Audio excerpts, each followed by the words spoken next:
There is two upgrades to video which I don't know. Is the iPhone 14 Pro going to be a worthy upgrade for creatives, or are you just better off sticking with the phone and the camera that you have? I'm not going to be digging into the main specs here of the iPhone 14 Pro. Look, there's tons of other videos probably out right now that are talking about A16 bionic chips and titanium cases and all that other stuff.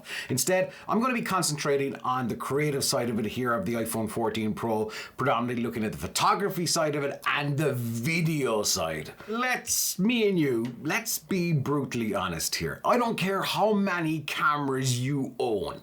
You have taken, like me, probably more photographs with your phone than all the other cameras that you own.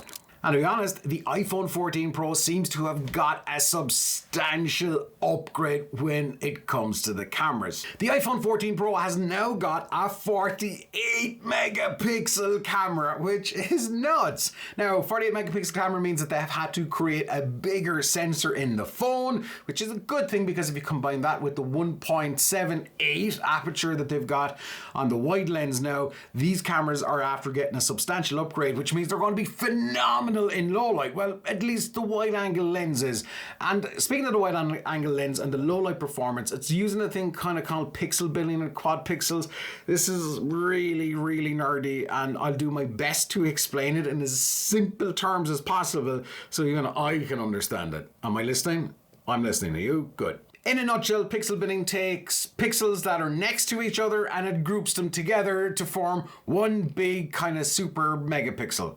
And it does that countless times. Well, all this happens before the iPhone 14 Pro will convert all that stuff to digital, right? So it happens before the photograph is taken, which means the low light performance with this pixel binning is going to be really next level stuff. I think that's kind of explained it. I'm sure Charles Van Dunn would do a far better explanation, but it's groups of pixels. It's going to be good, right?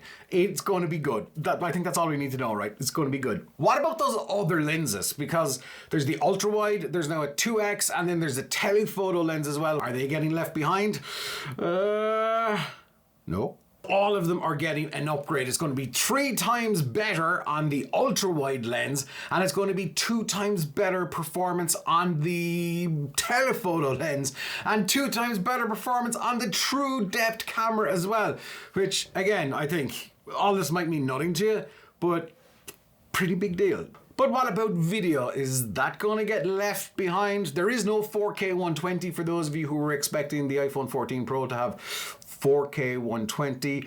That ain't happening. It's still got ProRes and all that kind of stuff, which of course nobody uses because unless you have a huge phone with lots of storage, it just eats up the storage. So what about those video performance? Well, it's obviously because there's faster lens, bigger sensor, the video performance is actually going to get a little bit better. Low light, for example, will get a little bit better. It's not going to be night and day difference from what it was, but it will be a steady improvement. Now, there is 2 upgrades to video which I don't know. First off, cinematic mode. This is a function on the iPhone 13 Pro, and essentially the camera pulls focus for you. It'll track an object that you put your finger on, or it'll automatically do it, and then it'll rack focus. So you get that blurry background or that creamy bokeh, and the phone kind of does it. It does it digitally. It kind of works.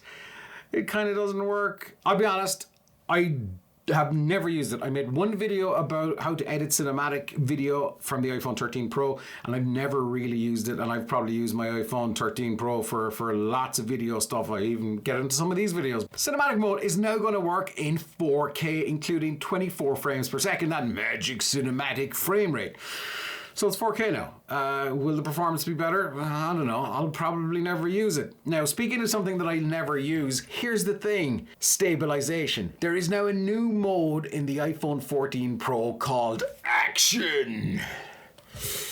Yeah, Action. Action. Action. It's as well named as its dynamic island. thing. Stabilization on the iPhone 13 Pro was really, really good. It wasn't as good as a GoPro, it wasn't gimbal quality, but you know what? It was pretty darn good. However, there is one problem with stabilization of any footage. I can't even speak. With any footage, if you stabilize it in any software, it stabilizes the footage, gets rid of the shaky bits by cropping in. Now, cropping in punches in the image, so you don't have as wide of a field of view. And that's exactly how the iPhone 14 Pro is going to do its stabilization business. And it seems to be cropping in substantially, looking at the kind of example footage that they gave at the Steve Jobs Theatre in Cupertino. I'm like going, oh man, I'm not really gone on in-camera stabilization. Like, leave people do what a lot of the Sony cameras do, like stabilize the footage from the gyro data that's in there. For example, Catalyst Browse, if you have a Sony ZV-E10, you'll know that the stabilization sucks, but if you stabilize it in Catalyst Browse using the gyro data, it's really good. All in all though, the iPhone 14 Pro seems to be a pretty decent upgrade. There is nothing that's screaming phenomenal, but it is a pretty decent upgrade for mobile shooters. But here's the thing, right? If you're not taking better photos or telling better stories in your videos with the phone that you have right now, an iPhone 14 Pro is going to make zero difference. It might look tiny little bit better. Chances are your audience probably won't even notice the difference. So unless you've got a potato, you've got some thinking to do. And while you've got some thinking to do, here's a video I made with the iPhone up here. Check that out. And that's not a brand new iPhone. That's quite an old one. Let me know what you think.